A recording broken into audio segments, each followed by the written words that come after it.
एक दफ़ा एक साधु एक जगह से गुजर रहा था। अचानक एक पानी का कतरा उसकी गाल पे पड़ा। उसने ऊपर देखा तो ऊपर एक कौवा बैठा हुआ था। उसने कहा, रो रहे हो? कौवे ने कहा, रो नहीं तो और क्या करूं, जिंदगी से तंग हूं। मुझे कोई घरों में रखना पसंद नहीं करता, मुझे घर में खाना नहीं खिलाता, को बासी खाना पड़ा हो तो वो मुझे देता है। मेरा काला रंग है, मुझे सारे नफरत करते हैं, मेरी ज़िंदगी भी अजीब है, ज़िंदगी से तंग हूँ मैं। साधु ने कहा, अगर तुम तंग हो तो क्या बनना चाहते हो ज़िंदगी में? उसने कहा, हंस। सफ़ेद रंग का होता है, खूबसूरत नज़र आता है, पानी के ऊपर चलता है, बड़ी आरामदेह ज़िंदगी है, मैं हंस बनना चाहता हूँ। साधु ने कहा, चलो तुम्हें हंस बना देते हैं, लेकिन एक दफ़ा हंस से मिल लो, उसकी ज़िंदगी के बारे में भी जान लो, वो कैसे गुजारा है। उसने कहा, ठीक है, मिल लेते हैं। कौवा हंस के पास गया कि तुम कितनी मस्त ज़िंदगी गुजार रहे हो, कितनी अच्छी ज़िंदगी गुजार रहे हो, तुम्हें कोई फिक्र तो नहीं है?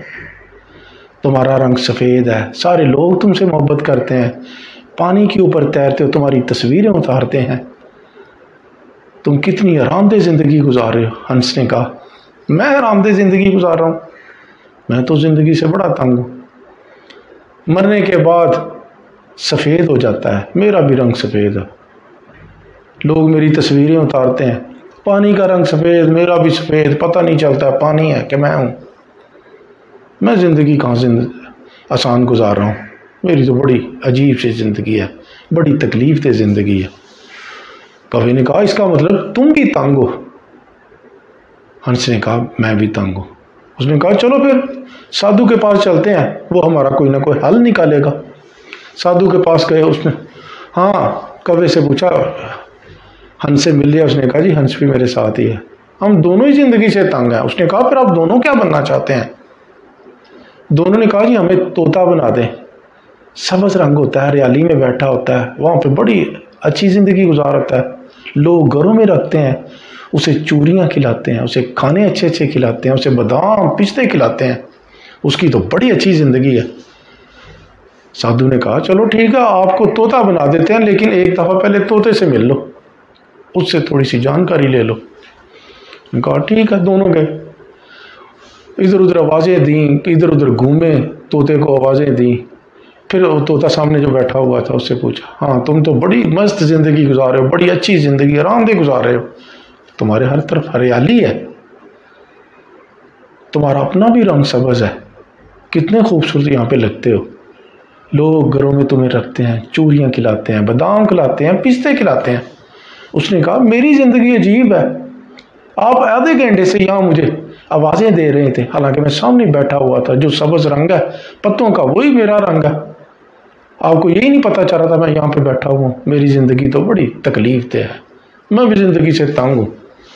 अच्छा चलो साधु के पास चलते हैं। तीनों साधु के पास आ गए, हम तो तीनों ही तंग हैं।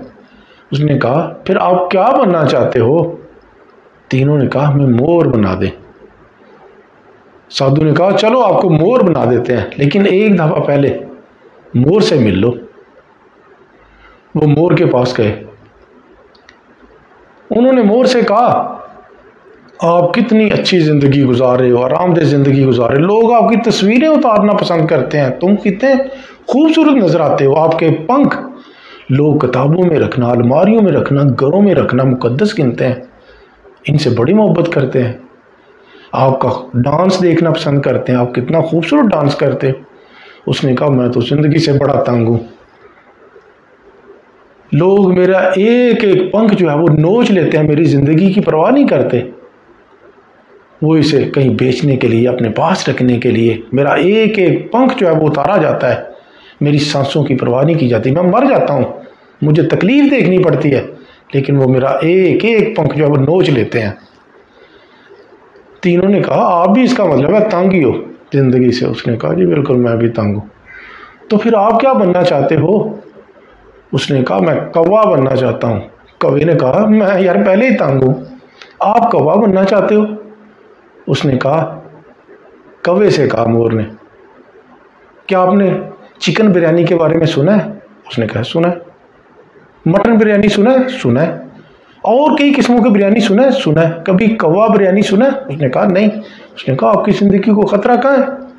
किसी से आपको ख़तरा? उसने कहा नहीं। आपसे किसी को ख़तरा नहीं? तो आप तो बड़ी आरामदेह ज़िंदगी गुजारे हो, मैं तो अगले ही लम्हे मेरे साथ क्या होगा, मेरे पंखों के साथ क्या होगा, मेरी सांसों के साथ क्या होगा, ये मुझे ही पता है। मुझे किस तरह की तकलीफ़ देखना पड़ती है। लोग मेरा एक एक पंख नोच लेते हैं, मेरी सांसों की परवाह नहीं करते। यही हाल अगर देखें तो इंसानों का है। परिंदों की तरह वो भी मुतमिन नहीं होते। अगर एक रेडी वाले के पास जाएं